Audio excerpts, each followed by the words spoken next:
Ralph Waldo Emerson's literary work was centered around the idea of transcendentalism.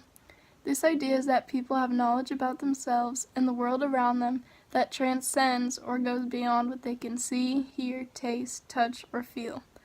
To speak truly, few adult persons can see nature.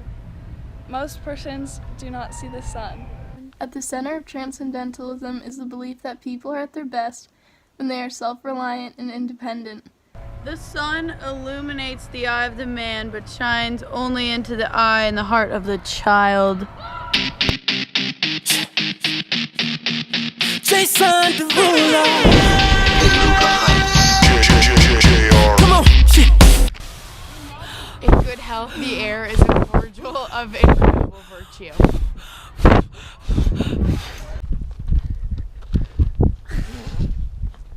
The power to produce this delight does not reside in nature, but in the man, or in harmony of both.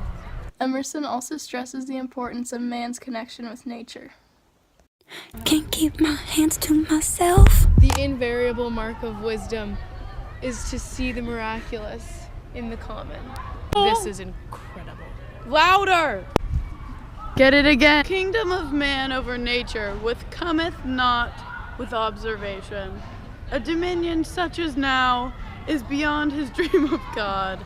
He shall enter without more wonder than the blind man feels who is gradually restored to sight. Cut it. That's not fine. I can see! I really can! Nature. Again! Be the tree. Love your tree.